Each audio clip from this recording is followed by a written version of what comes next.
Boa noite, irmãos. Aos que estão frequentando a nossa casa pela primeira vez, sejam bem-vindos. Nós vamos iniciar a noite de hoje com algumas leituras de reflexão. O livro é Convite de Sheila, de Clayton Levi, pelo Espírito de Sheila. A tua parte. Não sonegues o bem que podes realizar. Ninguém é tão pobre de recursos espirituais que não possa ser útil ao irmão de jornada. Observa o concerto da natureza e perceberás que toda a criação vibra em regime de colaboração mútua. Simples pedaço de pedra é capaz de auxiliar na construção de grandes edifícios. A fonte humilde abastece povoados e cidades. A árvore amiga acolhe em sua sombra quem lhe busca o regaço para descansar. Assim também com todos nós. Dotados de raciocínio e emoção, também podemos cooperar na medida de nossa capacidade. Um pedaço de pão a quem tem fome. Simples copo d'água a quem tem sede. A prece sincera junto ao leito de quem padece a enfermidade. Pequenos atos que traduzem nossa harmonia com as leis de amor. Pensa nisso e fazes algo bom em colaboração com o bem. Não questiones se és capaz, nem hesites da ajuda a oferecer. Faz a tua parte e Deus, que nos ampara a todos, fará o resto por todas as outras mãos. Superando a mágoa. Teu coração abriga profunda tristeza a te dilacerar a alma. Frustrações e decepções te assinalam os passos. Incompreensões e obstáculos te cercam a caminhada terrena. Corações amados partiram para o além, momentaneamente apartados do teu convívio pelo fenômeno da morte física. Companheiros em quem depositavas confiança agiram de forma diversas às tuas expectativas. O afeto que anelavas como felicidade no campo sentimental optou por caminho diverso. Sem dúvida, tudo isso te conduz a estados depressivos em que te sentes o desvanecimento das tuas resistências morais. Ainda assim, tenta reagir. É legítimo o pranto que brota da dor. Contudo, cultivar a mágoa é intoxicar o próprio espírito. Medita nas outras possibilidades que tens para ser feliz. Mobiliza a inteligência no campo do bem. Canaliza as emoções superiores na esfera da caridade. Ao teu lado, sem que percebas, seguem almas mais sofredoras, na expectativa de um simples gesto de solidariedade.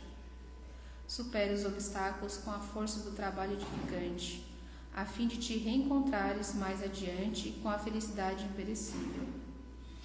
Pensar no bem, sentir o bem e agir no bem representam atitudes que podes adotar em benefício próprio e de outros corações que seguem contigo.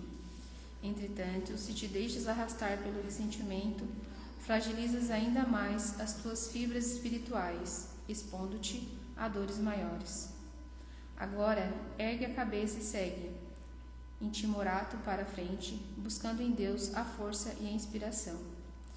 E sob o envolvimento do amor divino, descobrirás o caminho para alcançar a paz, revelando-te como alma imortal no rumo da evolução constante e da constante harmonia com o amor divino. Que tenhamos todos uma boa palestra.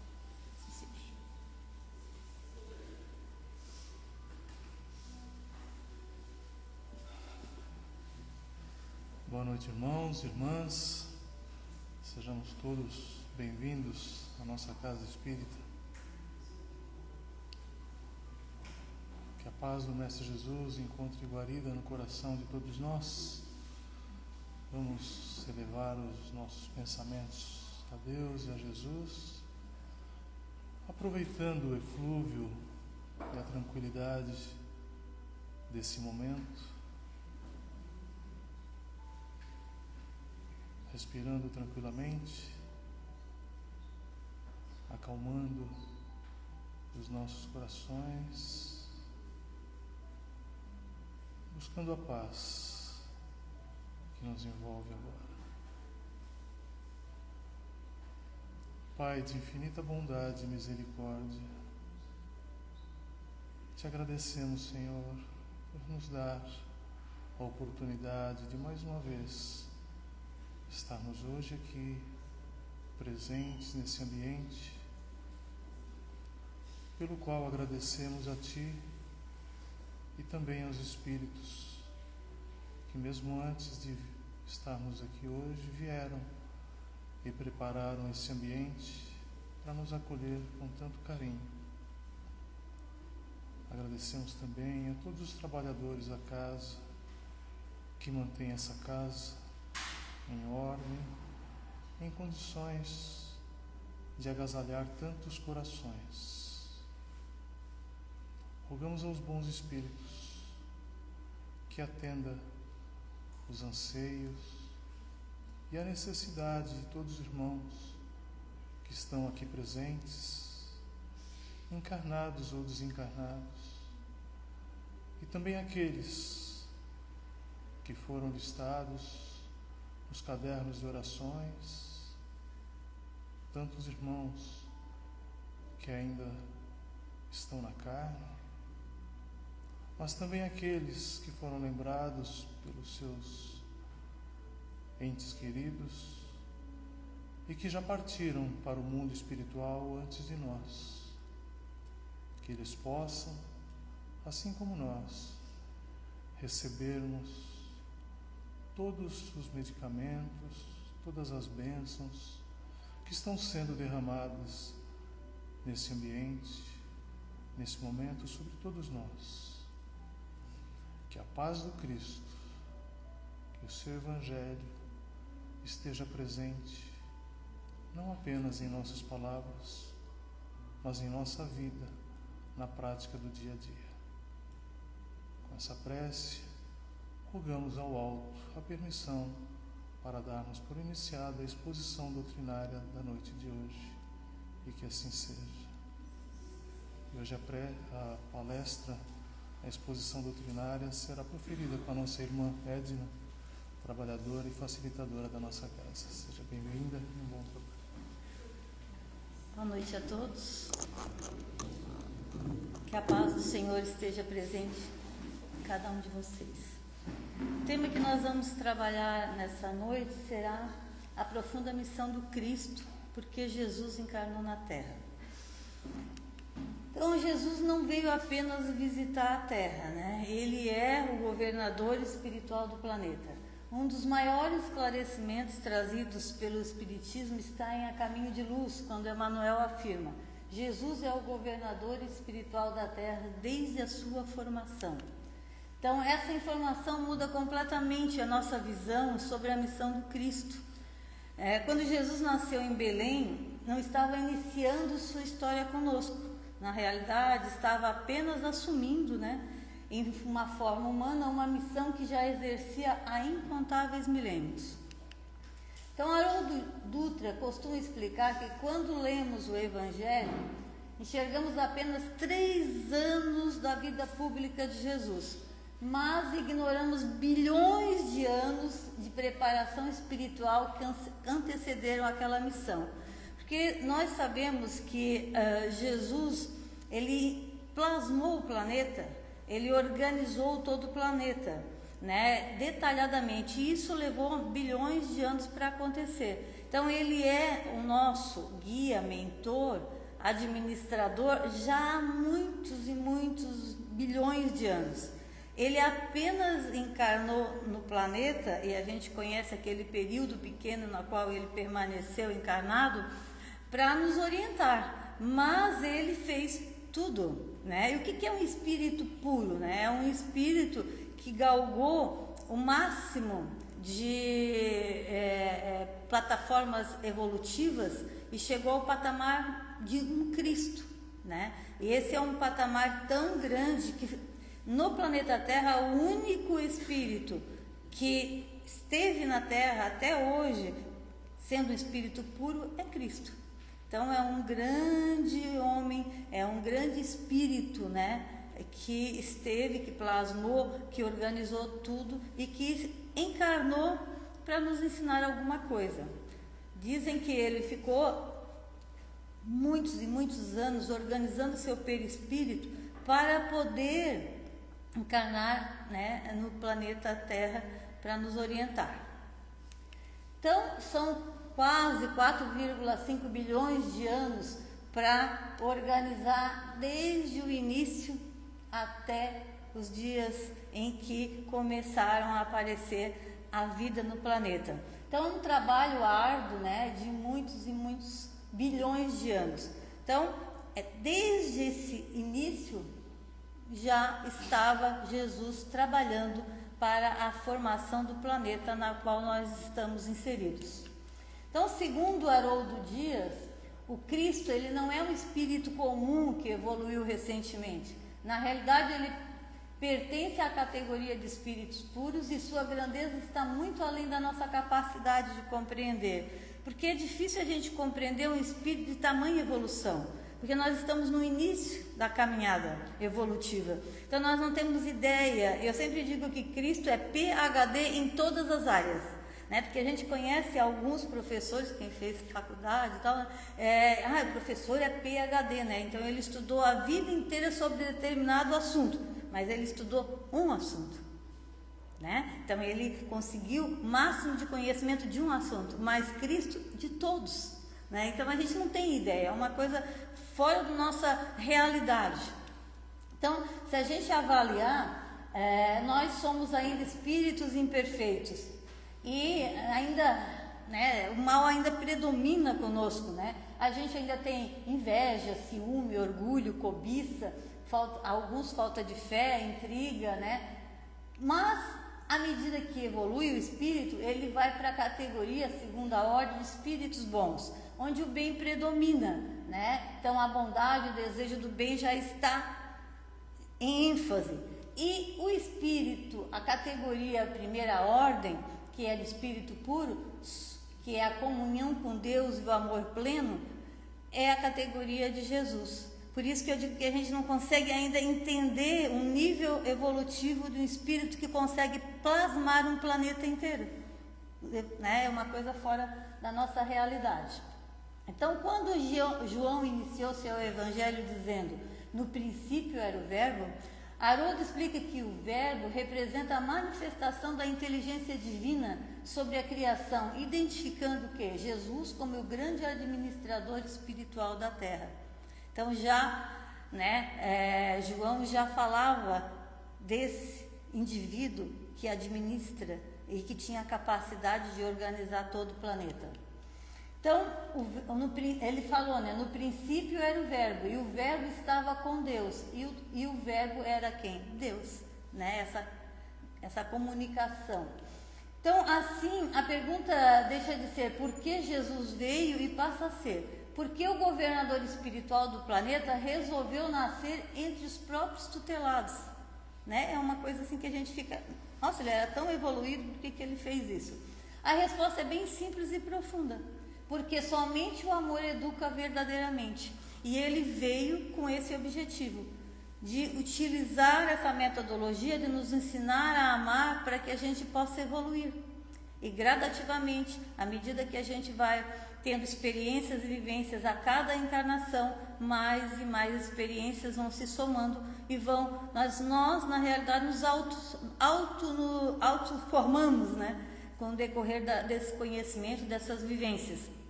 E nessas vivências nós temos que sempre galgar o caminho do amor, da paz, da caridade, porque Jesus se preparou tantos anos para vir até o planeta, encarnar no planeta, para que a gente possa aprender mais rapidamente a lição do amor que constrói e evolui sempre. Então, a humanidade estava preparada para receber o Cristo? Às vezes a gente se pergunta, né? Porque era uma época tão rudimentar, né? Uma época ainda que as coisas não estavam tão organizadas. Todavia, Kardec ensina que Jesus jamais realiza algo antes do tempo. Então, Jesus veio exatamente quando a humanidade possui condições mínimas para compreender a lei do amor. Então já estava preparado, existia um planejamento estratégico para que ele realmente viesse nessa época para iniciar o cristianismo no planeta. Então, Haroldo explica que o Império Romano, apesar de sua violência, ele criou circunstâncias providenciais, por exemplo, estradas interligadas entre continentes, uma língua amplamente, difundida, uma relativa estabilidade política e econômica. Já havia tudo isso, era bem organizado o sistema geopolítico naquela época, então já dava para Jesus vir e mostrar o caminho, o caminho do amor, da caridade e da paz. Então isso permitiu que o Evangelho se espalhasse rapidamente, porque se tem estradas, se tem comunicação entre os continentes, dá para levar o cristianismo para frente, e assim aconteceu, que os apóstolos foram de cidade, e foram passando o Evangelho. Então a reencarnação de Jesus, ela ocorreu no momento exato. A encarnação, aqui está errado, tá? A encarnação de Jesus ocorreu no momento exato do planejamento divino. Nada é casual, tudo é extremamente planejado. André Luiz, ele explica por que Jesus realizava curas. Uma dúvida frequente é: como Jesus curava instantaneamente? E nos livros Missionários da Luz, nos domínios da mediunidade e na evolução em dois mundos, André Luiz explica que os espíritos superiores dominam profundamente os fluidos espirituais. Então, Jesus tinha uma facilidade de manipular os fluidos cósmicos para poder realmente realizar a cura instantânea. E isso era uma lição para nós, Foi um exemplo que ele deu da nossa capacidade de poder fazer a autocura.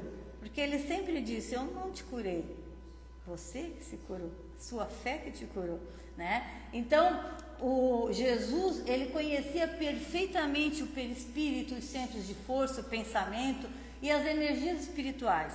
Ele entendia porque ele nos criou. Então, quem é o Criador tem muita facilidade de entender o seu tutelado. Ele sabia que existia o espírito e que entre o corpo físico e o espírito havia o corpo mental e as suas subdivisões. Havia o corpo espiritual, que é o perispírito, onde fica gravado todos os nossos conhecimentos adquiridos e vivências em todas as encarnações.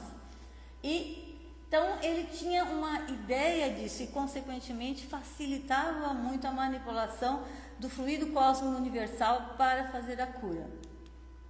Então, quando impunha as mãos, ele não realizava um milagre, assim, no sentido de romper as leis naturais. Na realidade, ele aplicava leis superiores que a gente ainda desconhece, A gente não tem assim uma certeza de como ele manipulava esses fluidos cósmicos universais. Então, o magnetismo de Jesus, de Cristo, era perfeito, Seu pensamento permanecia permanentemente unido ao Pai. E essa diferença, porque nós não conseguimos ainda. Nós ainda estamos num nível de evolução muito aquém. Então, enquanto nós desperdiçamos, por exemplo, energias em preocupações, em mágoa, em egoísmo, Jesus irradiava apenas amor, um espírito puro. Então, seu campo vibracional era de absoluta harmonia. E nós temos momentos de harmonia, Muitas vezes a gente sai da harmonia, da paz com facilidade. E ele não, era uma linha totalmente correta, reta, Sempre harmonioso. Por isso, sua presença restaurava o equilíbrio espiritual daqueles que estavam ali receptivos. Foi o caso de pessoas que apenas tocaram nas suas vestes e se curaram, porque estava receptivo e porque realmente a energia que ele emanava era algo inexplicável para o nosso entendimento. Então, a autoridade moral de Jesus. André Luiz afirma repetidamente que no mundo espiritual a autoridade não decorre de cargo, mas sim de evolução moral, que ainda não é o nosso caso aqui no planeta Terra. Nós ainda estamos num patamar que quem tem um cargo não é o que sabe mais, o que é mais evoluído moralmente, espiritualmente, mas já em planetas mais evoluídos isso acontece normalmente. Quem tem poder, quem comanda, é quem tem mais evolução moral, espiritual e intelectual. E Jesus possuía autoridade, porque ele vivia exatamente aquilo que ensinava. Quando ordenava levanta-te, não era apenas uma ordem verbal, era uma emissão de vontade sustentada por uma força espiritual incomparável. Era algo impressionante. Dizem, né, que a gente lê nos evangelhos que ele, numa cidade, quando estava numa cidade, ele mudava energeticamente todo o percurso, né, que ele caminhava, e todos os arredores com a sua energia tão resplandecente. Então, Haroldo Dutra comenta que o universo inteiro responde à autoridade do amor. Jesus nunca precisou impor poder. Ele era o poder, porque ele era amor, né? Então, sua autoridade nascia da perfeita sintonia com as leis divinas. E ele sempre fala do Pai, né? Sempre falou, né? Meu Pai. Ou seja, ele estava sempre em harmonia com as leis do Pai, as leis de Deus. Então, a encarnação de Jesus como ato de renúncia. Emmanuel convida-nos a imaginar o contraste entre a condição espiritual do Cristo e a experiência humana. A gente sabe que para ele foi realmente uma grande dificuldade, né? Ele encarnar no planeta. Ele teve que preparar o seu perispírito por muitos e muitos anos, né? Diz que 1000, 2000 anos, para ele poder fazer essa vivência conosco. Então, se a gente analisar aqui, né, nós ainda, espíritos imperfeitos, temos predominância ainda da matéria sobre o espírito, e já o espírito puro, né, que é a primeira classe, é um espírito de tamanha evolução, tamanho conhecimento, que ele realmente tem facilidade de manipular todas essas energias do cosmos para produzir, para realmente fazer a cura. Então, o espírito puro, ele é acostumado à plena lucidez, ele aceita tudo, porque ele sabe, ele conhece as limitações do corpo físico, ele conhece as limitações da infância, do aprendizado da linguagem, do cansaço, da fome, da sede, da convivência com a incompreensão. Ele entende, porque ele já passou por todas as etapas. Ele não teve o seu período evolutivo vivenciado no planeta Terra, foi em outros planetas, mas ele passou por tudo, né? Ele conhece tudo, e à medida que tu conhece alguma coisa, fica muito mais fácil de tu poder trabalhar com as circunstâncias. Então, não porque ele necessitava disso, né? Mas porque ele desejava ensinar vivendo entre nós.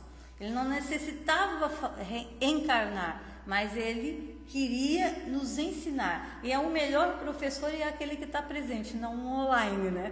A gente tem aulas online hoje, né? Muito, aprende-se, mas a gente sempre quer o presencial. E Jesus foi presencial realmente nesse período.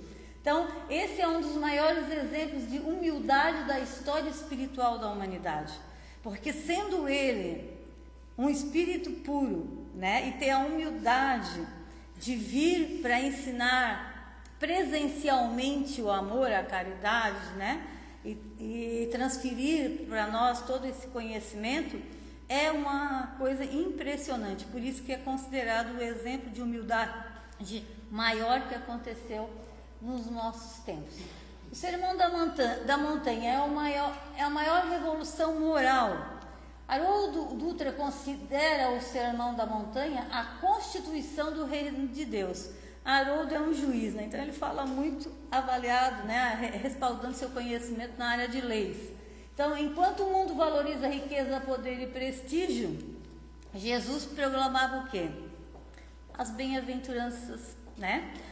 Bem-aventurados os humildes, bem-aventurados os pacificadores, bem-aventurados os misericordiosos. Então, essas bem-aventuranças não são promessas apenas, são descrições das qualidades do espírito que já começa a viver em sintonia com Deus. Então, nós começamos a viver com Deus à medida que nós começamos a exercitar o bem, o amor, a caridade. E como é que se aprende isso? Fazendo. Na aula a gente não faz 20 exercícios mais 40 de matemática, mais 30, né? Ou seja, a gente tem atividades repetitivas para que a gente possa aprender. E na vida a gente tem que repetir fazer a caridade, repetir fazer o bem. E observe bem, se uma pessoa repete muito ser irritado, ela fica irritada. Ela fica desagradável. Ela aprende a ser irritada e fica irritada. É uma coisa horrorosa. Não tem? Agora, se ela aprende a fazer o bem repetidamente, o que acontece? Ela vai acostumando e aquilo vai se incorporando.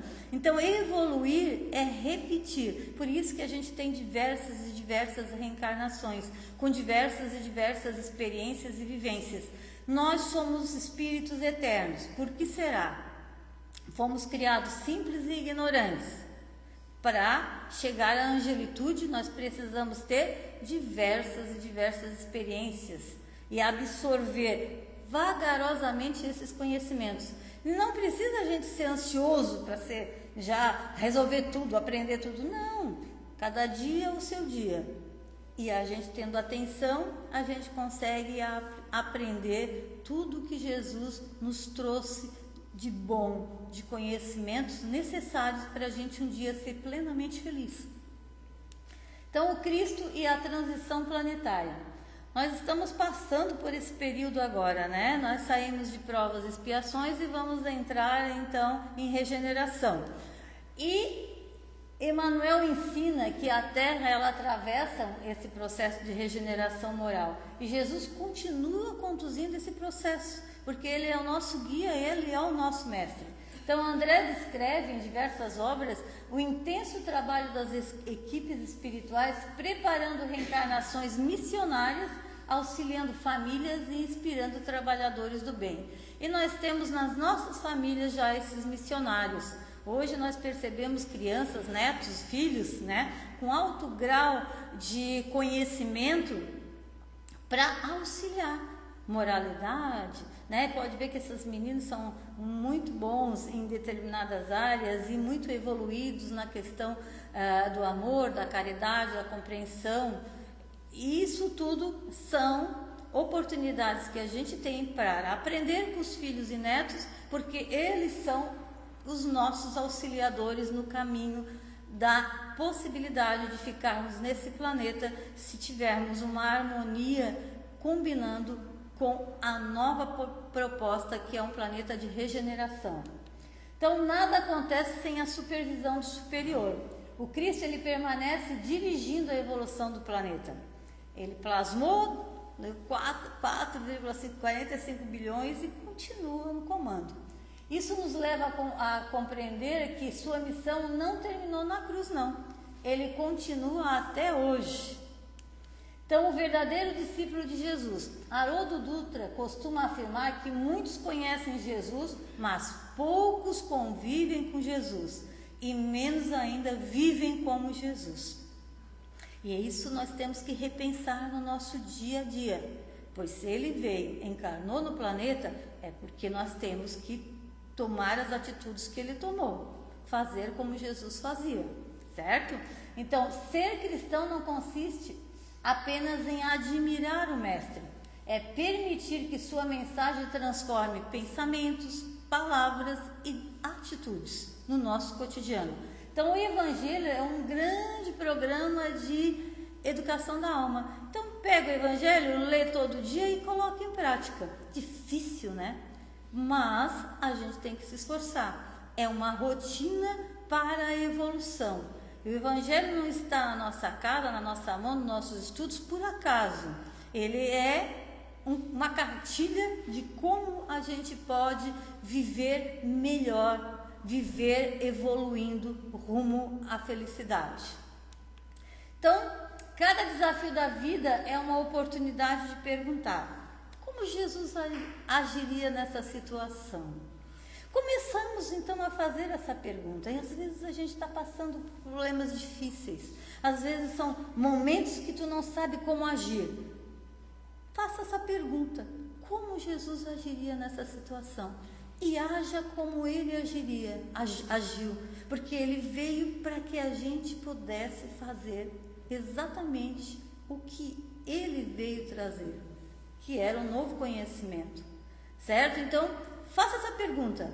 Nós nunca estamos sozinhos, nós temos o nosso anjo da guarda, que é um mentor, um espírito de alta envergadura, que está à nossa disposição. E temos essa pergunta a fazer. Vamos pedir a proteção do nosso anjo da guarda e vamos nos perguntar, meu Deus, nesse momento de dificuldade, como Jesus agiria nessa situação? Tenho certeza que você vai conseguir acertar mais. Conclusão: quando perguntamos por que Jesus encarnou na Terra, a pergunta ultrapassa a ideia de redenção. Ele veio revelar Deus como Pai, e ele sempre falava com o Pai, sempre, né? Era uma coisa constante. Então, ele veio para revelar Deus como Pai, demonstrar a imortalidade da alma, né? Ensinar as leis divinas pelo exemplo, por exemplo, inaugurar um novo ciclo de moral para a humanidade, mostrar o destino glorioso reservado a todos nós. Um dia seremos Cristo e receberemos um planeta para plasmar, porque o universo é assim, ele não para, ele está sempre em evolução, e nós somos o universo, pequenos universos que estamos sempre mudando, aprendendo, modificando, para que a gente possa sempre evoluir. Então, como ensina Emmanuel, o Cristo não veio apenas ensinar a chegar ao céu, ele veio ensinar a construir o reino de Deus dentro de nós. Esse foi o grande objetivo. E construir o reino de Deus dentro de nós é um caminho que devemos percorrer. Então, como lembra Haroldo Dutra, né, a maior prova de que compreendemos Jesus não é a quantidade de evangelho que estudamos. Tem gente que estuda muito, mas não coloca em prática, né? Mas o quanto conseguimos amar, perdoar, servir e confiar em Deus. Então, ler o Evangelho é uma etapa, estudar é uma etapa, colocar em prática é fundamental. Então, essa é a resposta mais profunda para a pergunta da palestra, né? Jesus encarnou na Terra porque o amor precisava tornar-se visível, caminhar entre os homens e mostrar, por meio do próprio exemplo, o destino espiritual a qual todos somos chamados. Que Deus ilumine vocês. Obrigada. Boa noite a todos.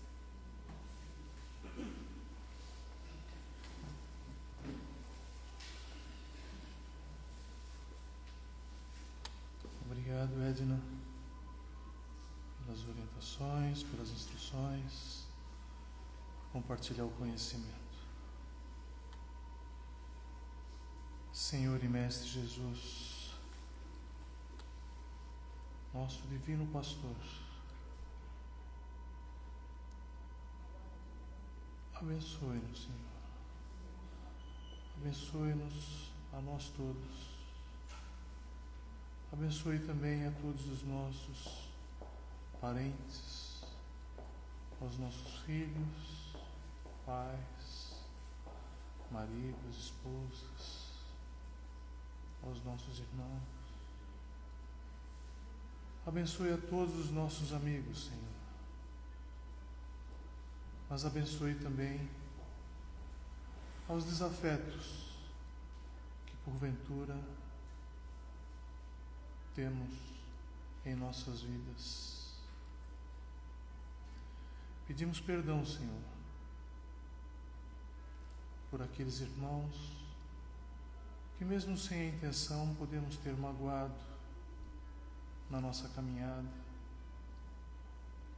E da mesma forma, perdoamos aqueles que nos ofenderam na vida presente e também na vida pretérita.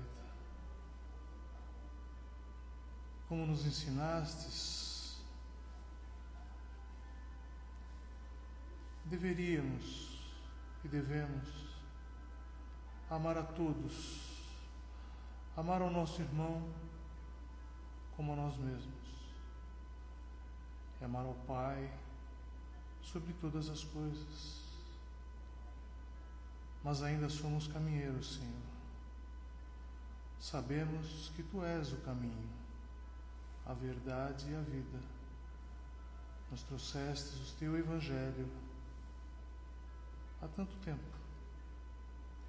Certamente fomos chamados a caminhar pelo caminho que caminhastes e por vezes não compreendemos, não fizemos uso dos Teus ensinamentos. Mas hoje, Senhor, com a luz que nos foram trazidas ou que nos é trazida pela doutrina dos Espíritos, através do nosso irmão Kardec e de todos aqueles que o auxiliaram na codificação da doutrina dos Espíritos, temos mais clareza, mais facilidade na compreensão do vosso Evangelho. Então rogamos a Ti, Senhor, e aos bons Espíritos, aos nossos mentores espirituais, que sejam pacientes conosco e nos ensinem a sermos também pacientes com os nossos irmãos, a sermos mais benevolentes, mais caridosos, mais indulgentes, que possamos perdoar a quem nos ofende, para que tenhamos condições de também pedir a Ti perdão pelas ofensas que praticamos. Agradecemos, Senhor, mais uma vez por esse momento, pela nossa vida, pela nossa casa espírita, por todos os irmãos que preparam esse ambiente e aqueles que logo mais doarão a sua própria energia, cedendo passe energético a todos os irmãos que necessitam. E assim, pedimos a permissão do alto ao mentor espiritual da nossa casa e a Ti, Senhor, para encerrarmos a exposição doutrinária da noite de hoje. Que assim seja, graças a Deus. Uma boa noite a todos.